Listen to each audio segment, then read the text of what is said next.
And what I found out about them, I'm telling you, this is not hard for us to do. But it is absolutely impossible if you're living in illusion. Because remember that whole thing about the Wiz. Remember the Wizard of Oz? See, the wizard was nothing but a small man projecting a large image on the wall. That's what scared everybody. But when that little dog Toto pulled back the screen and everybody saw that was a little man, nobody had a problem dealing with him anymore. But the worst thing was, it was the first time everybody found out that he couldn't help. You had to do it yourself. And when the good witch came down, actually what the good witch merely explained to them, she was a facilitator, just like I say about a good student. All the good witch said, you remember Lena Horne when she came down and sang, you got to believe in yourself? All she told them, she told the lion, she said, look, you want courage. When you defended everybody there, you had courage. Told the Tin Man that wanted a heart. When you were willing to do what you did, you showed that you had a heart. Scarecrow wanted a brain. He said, when you devised the plan, you showed that you had a brain. And Dorothy, all Dorothy wanted to do was go home. Isn't that like us? Isn't that story us, though? All Dorothy wanted to do was go home. She said, well, all you have to do is click your heels 3 times and say, I want to go home. That's all we got to do. And what's stopping us from clicking our heels to go home is the illusion of the wizard projecting himself on the wall as a big man. Because the European is not what they pretend to be. Not at all. And and I don't need to say, because I'm sure many of you have been in their presence before. They're not who they pretend to be. But the illusion, you know, when you want to take over a people, there are 3 steps. There's creation of the myth. There is getting people to believe the myth. And then it's making them form the habit of believing the myth. And while it's always the last form, it's always the hardest to get rid of. The habit. See, because we don't believe the myth anymore. But we so busy have formed the habit of believing it, we're living it. It's like Carter G. Woodson said that, you know, we've been going in the back door so long that if we went to a house that didn't have a back door, we'd build it just to go through the back door. We don't need the Republican Party or the Democratic Party. We don't need a third party. That's All right. we need to do is be conscious. It's not about getting your foot in the door. See, I believe a lot in the words that we speak. That's why to Africa, word is so important. The word. Children say word up. Word is very important. The concept of getting your foot in the door gives you the impression that you're not in the building yet. I'm telling you, not only don't you have to get your foot in the door, you're already in the house. All you got to do is find the light switch and turn the light on. Think about it. This room was in pitch black, darkness. It would be very difficult to see anything in this room. But if you turned the light on, you'd see everything and everybody. Nothing new has come in this room. It's just you didn't see it before because your light was out. We're living in illusion. There's no Messiah. There's no special organization. There's no president that's going to be elected. Have no fear. Even if we do get into the bushes, have no fear. We dealt with Reagan. And if you can deal with Reagan, you can deal with anybody, because that brother had Alzheimer's disease when he was president. It's important that Dr. Clark taught us. One of the best ways to find out about African history is to learn European history.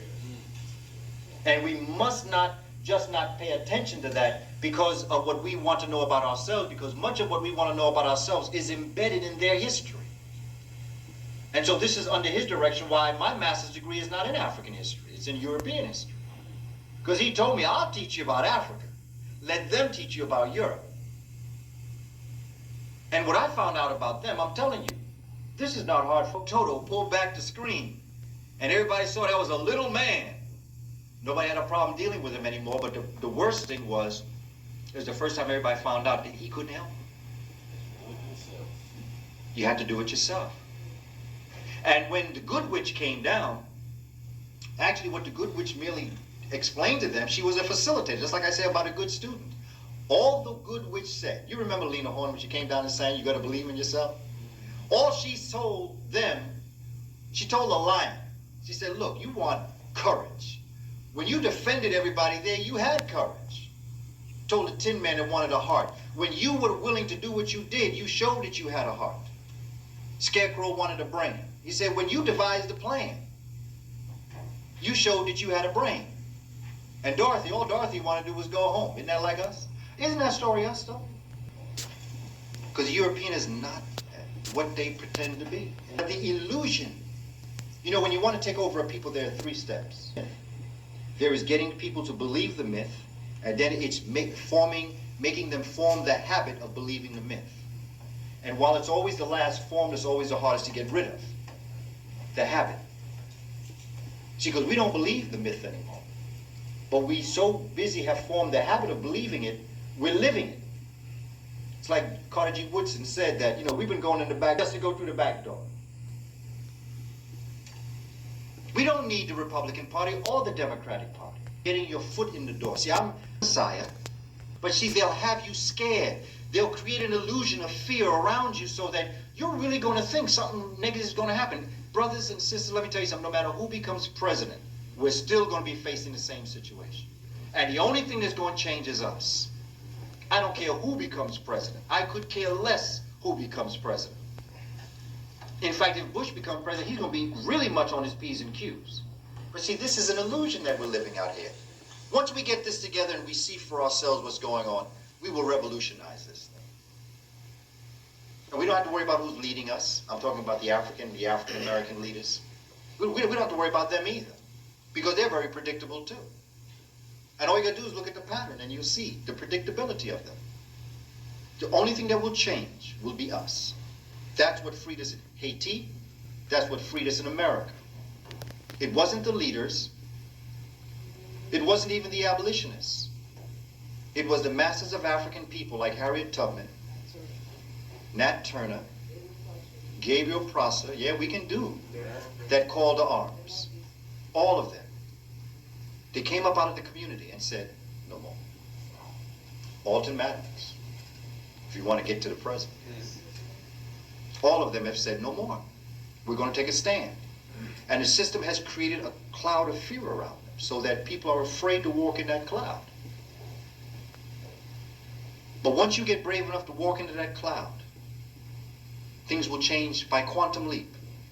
People will change differently towards you. Didn't they change towards Minister Farrakhan after the Million Man March? Very quickly. Even Newt Gingrich said, when you see so many people out there, something must be going on. It's right in front of us. They saw people coming together and saying, no more. They saw brothers congregate, more than 3, without one of them in the crowd. Yes. They said, something's up in the hood. And something was up, you know. And that's the bottom line. We said no more, and we meant it, and we made a change. I have literally, as a father of children, I have a child now in junior in high school. Sasha's junior. I have a child that is in the 7th grade, and I have 2 daughters, and my son, our son, is in 1st grade. When I used to go to open school night for my oldest daughter, who was in the early grades, and this was prior to 1995, that I would go in and I would just see the teacher right there. And when I would sign the attendance sheet, there might be 3 or 4 names in front of me. The Million Man March occurred in October. The first open school night normally is in November. Like it's coming up this week, I'll be going to my children's school. That next November, from that October to that November, when I went there, the school was crowded. There were fathers there. Remember what everybody, particularly I remember Jesse Jackson giving 5 things that every family should do in terms of school. And one of them was to attend your child's open school night for report cards. This was the Byzantine Empire is so very important because it was in 1096 that the then leader of the area, the emperor of this particular area, the leader of Byzantium, or the Byzantines, called over to the western half for support and help. And it was that call to the Pope in the western half of the Roman Empire that the return call of it would bring Peter the Hermit and others into the Crusades. But there's a historical way of looking at this. The Byzantine Empire was a continuation of the Roman Empire. In fact, it is known as the Eastern Roman Empire because it ruled what had been the eastern part of the Roman Empire. But remember, the emperor couldn't handle the whole empire. So what they had to do was break it up into two. The Byzantines preserved ancient Greek literature and philosophy, as well as Roman governmental and legal traditions. Christianity, Greek culture, and Roman cultures flourished in the empire, which thus linked and served as a link between ancient and modern European civilizations. This is the connecting factor.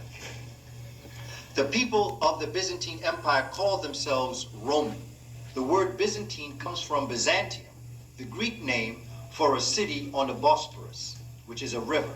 The Bosporus, a strait, forms part of a waterway that connects the Black Sea and the Mediterranean. And so many of us were talking about geography. And I want to encourage you that the next time we come together, that while I'm giving you this information in words now, we'll have many different kinds of maps, because I want you to see the maps of this. I'm grounding you in time now, which is history. Next time we come together, I'm going to ground you in geography, which is space. When we are grounded in space and time, there's no place that you can't go. But the next time we come together, you'll see the Black Sea, and you'll see the Mediterranean Sea, and you'll see this strait as to why this would be important. In 330 ACE, after the Christian era, the Roman Emperor Constantine moved the capital of the Roman Empire from Rome to Byzantium, which is now today called Istanbul, Turkey. The city was renamed Constantinople after him. Some historians believe the Byzantine Empire began that year. Others believe it began in 395, when the Roman Empire actually split into the Western Roman and the Eastern Roman Empire. The Byzantine Empire ended after the Turks conquered Constantinople in 1493. Byzantium was founded by the Greeks in the mid-600s BCE, before the Christian era. It became part of the Roman Empire in the 100s BC. In AD 306, Constantine the Great became the emperor of the western half of the Roman Empire. In 395, after the death of Emperor Theodosius, remember Theodosius was another one of the ones that closed all of the Kemetian Temples in Egypt. But that is because they were taking what was in the Egyptian temples and forming their own faith system out of this.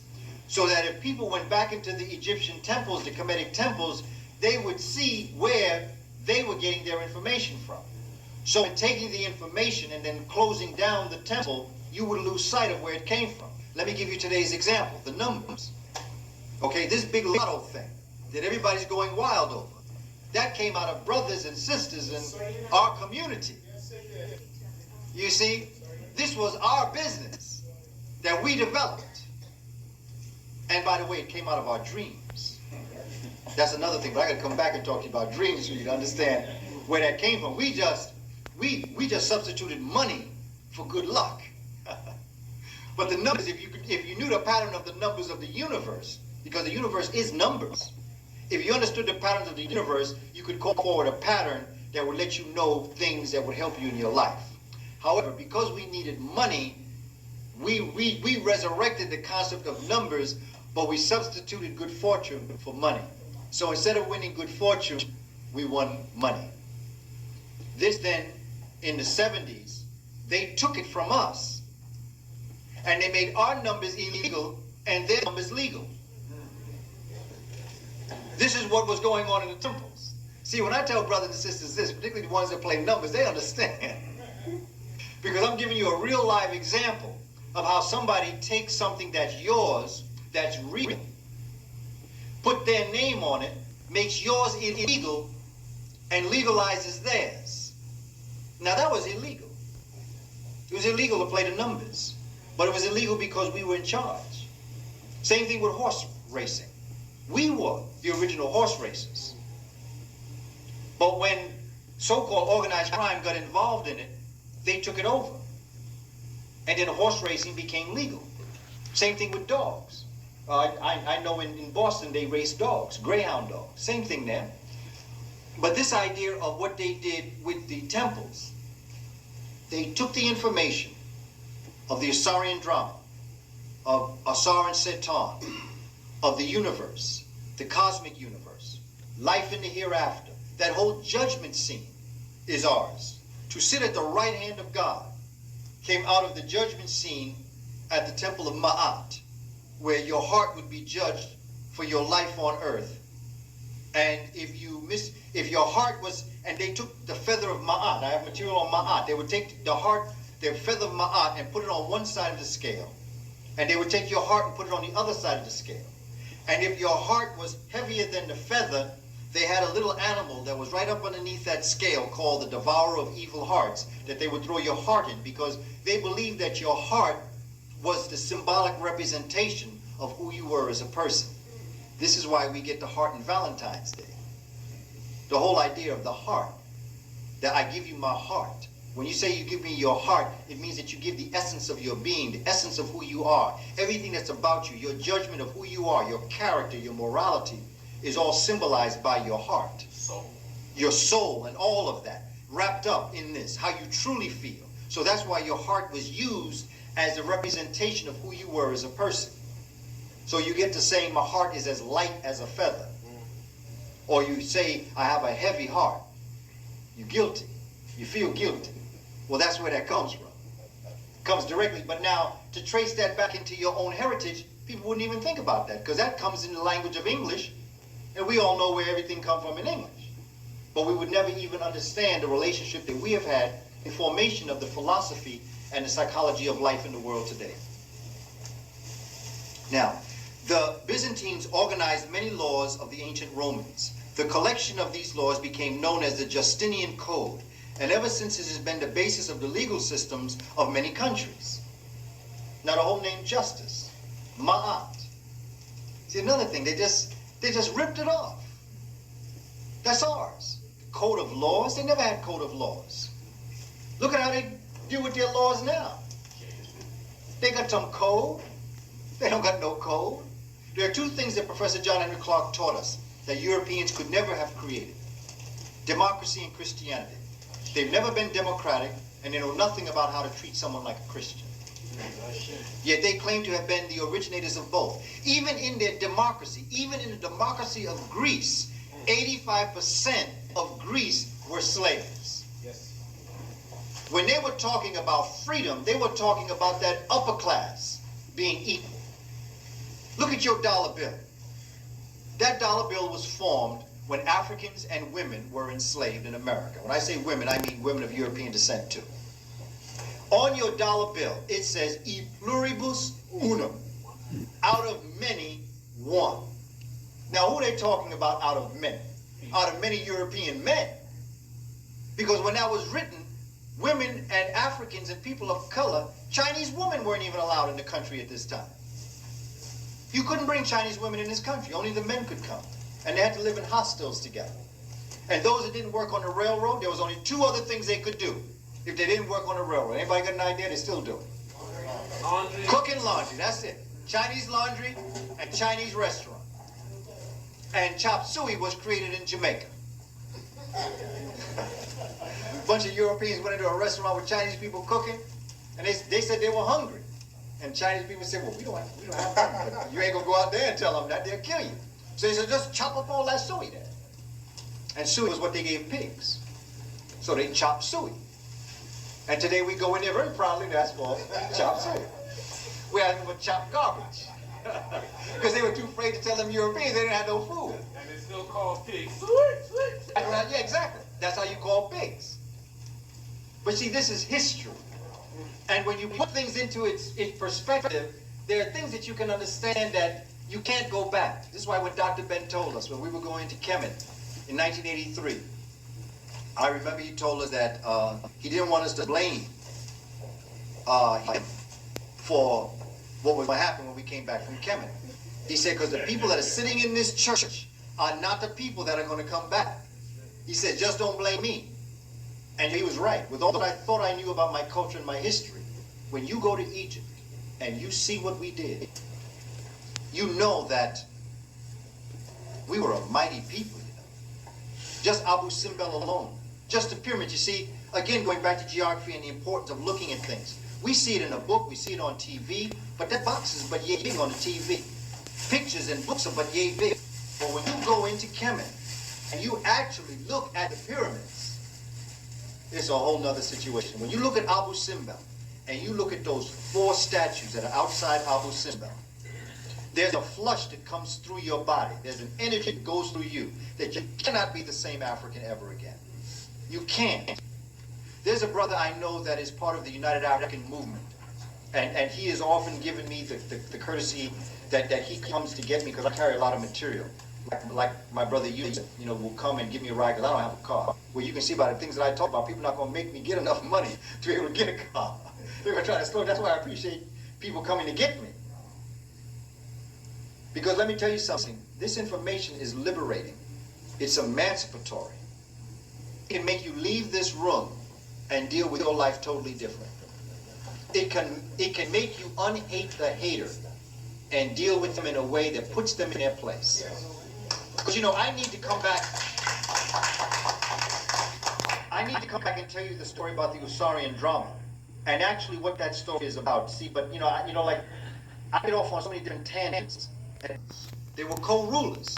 That's why you have that meeting between the 18th dynasty, Hatshepsut's dynasty, and the Somalians. That's where that big story is coming from. And the only reason why it comes down to us is because it's written. But there are probably other expeditions that occurred that are just as dynamic. There's a relationship between the Kemetian legacy of the Northern Africa and the Monomotapa Empire. All that area there is related. What the European did in 1885 was carve up Africa into countries. And by political or economic reasons, carved up Africa. So today when we look at it, we look at Kenya and Ethiopia, not realizing that the Konso people are both southern Ethiopians and northern Kenyans. They're the same people. But because we today call these 2 different countries, we think they're 2 different people. They're not. They're the same people. It's just that they divided the country up. So there's a relationship between the Nubians of Sudan and the Kemites of Egypt, or Kemet. There's a relationship between the Somalians, or the Puani, with the Ethiopians, with the Saudi Arabian Africans. But again, because of the input and the movement of peoples in the 500s and 600s coming out of Mesopotamia, mixing with these Africans in this peninsula, Saudi Arabia, we think that those are the original people of the land, and they're not. It's like 2,000 years from now, showing someone a picture of Bill Clinton and George Bush and saying that these are Native American peoples. That's what we're doing with the people that we're looking at in Kemet and in Saudi Arabia today. Even China. I mean, the first dynasties of China were Africans. First, all the Dravidians. The Japanese were peoples made up of individuals that came, the Moors or Ethiopians, traveling across Southern Asia, settling in South Korea, then moving South Koreans onto the island of Japan. That's who the Japanese are. They are a mixture of Moors or Ethiopians, the South Koreans, and the Ainu people, which were the short-statured Mbuti people. That's why they're short-statured. Dark. And dark, very dark. A lot of this, I'm all for it. I personally don't know how they could ever repair what they've done. And it's not for me to make that because they didn't do it against me. Who am I to say what's going to make everything right when the person that did it all wrong is not me? It's easy for me to forgive and forget. It also might be the right thing. It's not my place to forgive or forget. It's not my place at all to deal with the issue. Because what they did to the Australians, oh my goodness, that story alone. What they did to the Australians, what they did to the Khoisan, look at Nelson Mandela. You know, there's a difference looking at Nelson Mandela and Robert Mugabe. They're both African people. But Nelson Mandela belongs to a group of people known as the Khoi and San, that we today call, derogatorily is called today, the Hottentot and the Bushmen. They are the original people that the Dutch met at Table Bay in 1562 or 1592. They didn't meet the darker complexion Robert Mugabe. They met the Khoisan that were along the Kalahari Desert. What the Dutch, and you know, people get very offended when you talk about people's religion, but you got to understand who was in charge of the Dutch East India Company and the Dutch West India Company. But you've got to understand where certain religious groups went after they were expelled from Europe or Spain. The first place they went was Holland to build up their business. And in Holland, they developed the Dutch East India Company and the Dutch West India Company. The Dutch West India came to the Americas, and the Dutch East India Companies remained in the eastern lands. And what they did to those people, our people in Australia and Tasmania, they almost just, you know, when you look at what they did to the people in Tasmania, you really do have to question who the Tasmanian devil really is. And this is our history. There's a brother, Ronoko Rashidi, who can drop that information on you. You need to check into his work, and I'm sure that there's material out, not only here, but in places there's books and things like that he has written on the Africans in the East. There's another brother that works with Dr. Ben. He's an eye doctor, Dr. Arthur Lewis, who has done a lot of work in the Pacific Islands, in Melanesia, Polynesia, and Hawaii. I saw a picture about the last Hawaiian princess, and all of us got an aunt look like her. All of us have an aunt that looked like that woman. The Hawaiian queen, beautiful sister. But we all have an aunt. Queen Kamehameha. Well, that's king. King Kamehameha was the last king. This brother had very curly hair, very dark complexion. Hawaii was an African island. The Grand Plague has done work on that. So the Samoans, all of this area is an African area, but when you have other people coming down into this area and then superimposing their gene pool in larger numbers, then the people's look changes. But when the look changes, that's when you start talking about those are the original people, and they're not. The original Native American people were my complexion. They didn't look like what was on TV there. They didn't look like that. The original Native American peoples were a very dark complexioned people. Copper colored people. All throughout that area. And of course, through migration and through weather, through different things, we altered our complexion. But that's why when they came, the first thing they called us, red men. And we call them what? Pale face. So there had to have been such a stark difference in complexion that we would make it a point to make that difference. But this is who we are. Good or bad, right or wrong, superior, inferior, that's to be decided at a later date. What it is that we should know this. So the Byzantine Empire, in the invasion and the conquest, you have Germanic tribes again coming through that destroying the Byzantines. Now with that, I'm now ready to talk about this evening's presentation. I'm only playing. We're military. Now we're going to deal with the Crusades, because you've got to understand what the Crusades were. The Crusades were military expeditions organized, so-called, as they said, to recapture Palestine during the Middle Ages. Now you can understand what's going on in that area, because today it's called Israel. Yesterday it was called Palestine. But keep in mind that before yesterday it was called Canaan. So be careful whose side you go on. Because the Israelis are doing to the Palestinians what the Palestinians did to the African Canaanites. You shall reap what you sow. What goes around comes around. Yasser Arafat's ancestors destroyed the African nations of this particular area and said that God told them to do it. So does that ring a bell?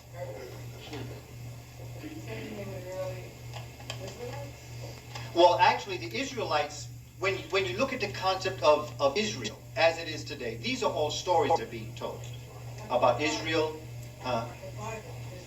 Yes, the biblical Israelites.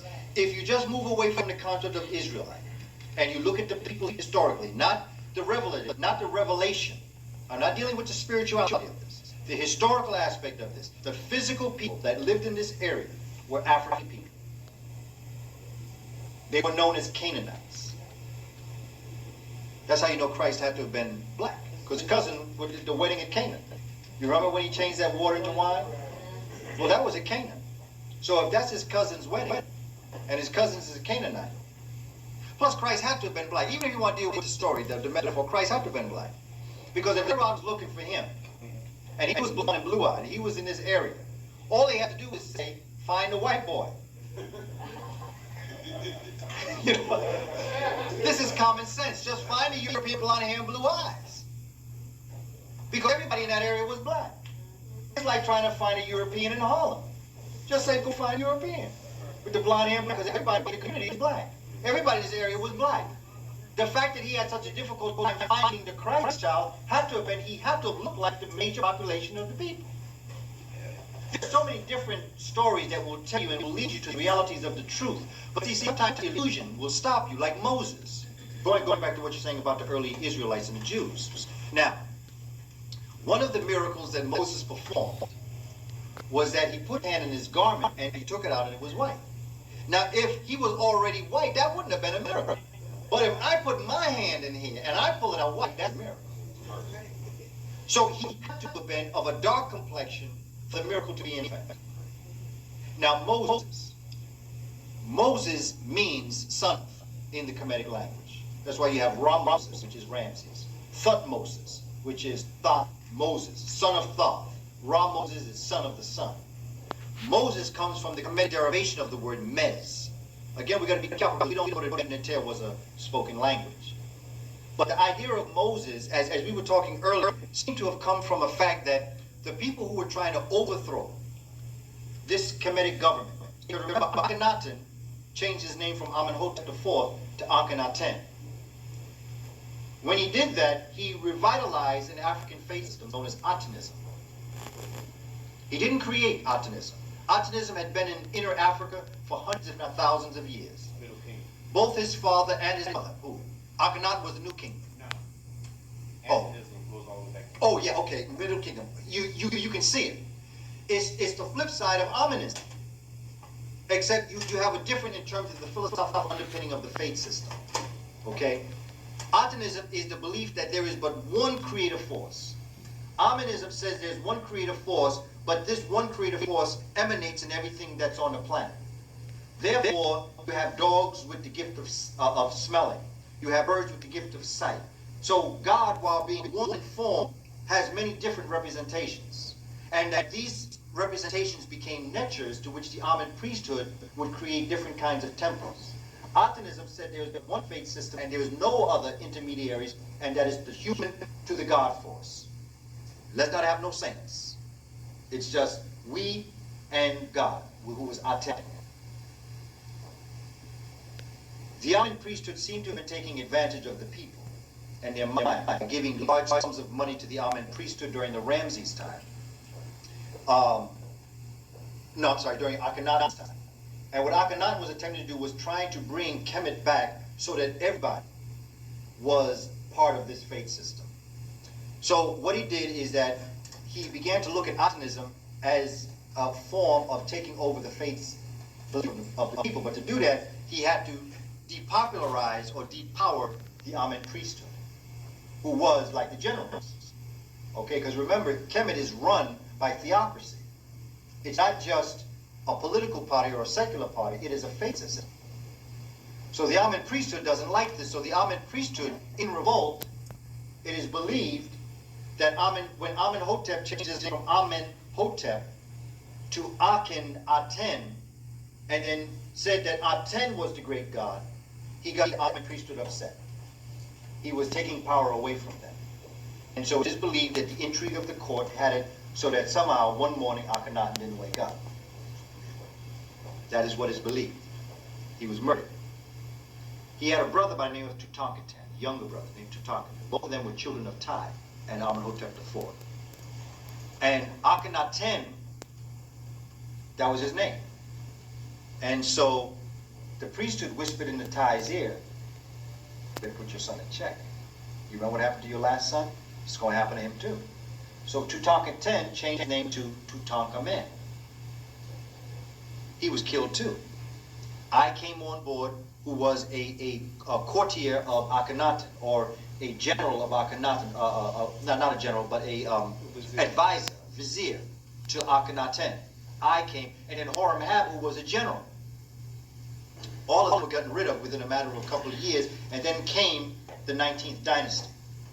It is believed that by the time Ramses II came to power, Ramses was a child or grandchild of Setai, that there was a problem. They didn't appreciate the Amen priesthood, and there were some people who were attempting to bring the Aten priesthood back into play. bringing back this Aten priesthood back into play, got the Amen priesthood upset, and these believers and these followers, these Moses, sons of Akhenaten, were expelled from Kemet. But before they were expelled, they were all rounded up, which became the Exodus.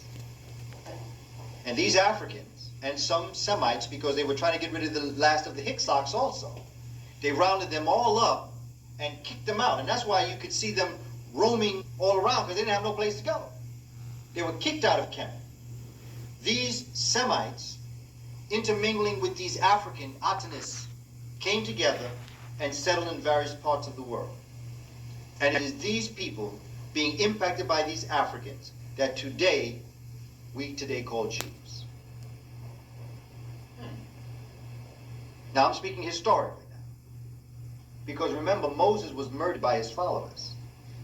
That's where the whole idea of the Messiah came from. Remember one time Moses came, read the original books, not the ones that have been gone over 3 and 4 times. Read the original books, and Moses came out the mountains one time with a message. And the people were so angry at him for having them drag around the desert. They were hungry, they were feeling bad. They murdered him. But in their shame and their fear of killing the father, they promised that a son would come, a Messiah. Messiah coming from Moses, a son of the Son, would come to redeem the world and to open up the gates of heaven for the sin that they had committed in killing their father. And so this is where the whole story of them waiting for the Christ to come. All of a sudden, the story of Heru, or the resurrected one, comes around. They adapt this story. And so the Old Testament breaks off like the old dynasty, and a new dynasty is formed. So you have the Old Testament giving birth to the New Testament. And the New Testament started with the concept of the Annunciation, the conception, and the birth of Christ, moving into the life of Christ. And Christ means to rise by the resurrected one. Now, when you go back 2,000 years, what happened astronomically 2,000 years ago is that we left the Aries and moved into the Piscean age. Aries being the ram, okay? Ram, moving from the ram to the fish. So from the Amen priesthood, we have expressly coming through, becoming the fisher of men, the Piscean age. The ram, the child of the ram is called a what? A lamb. So you have a lamb of God who takes away the sins of the world. You see, symbolic, but everything comes from us. That's our story that we told in a metaphor. Give understanding every faith is built on astronomy. Those 3 wise men are the stars in the belt of Orion. It has nothing to do with 3 wise men. And the reason why you have the Epiphany, the 6th day of January, is because that's when the Sirius star rises back up out of the east. Sirius comes back into play, and the 3 stars of Orion point to Sirius. And in the southern sky, Sirius rises and is pointing 6 days after the sun. And it has been out of the sky for 72 days. So that is why embalming took 72 days. And that's why Anubis was the patron of embalming, because Sirius is in the dog star. That's some heavy stuff for us. Islam is built on astronomy. Christianity is built on astronomy. The reason why Christ is in the manger is because the stars are formulated in such a way that the sky is called the manger at this time of the year. And the formulation of this child star being reborn again, Sirius, is the concept of the child being born in the manger.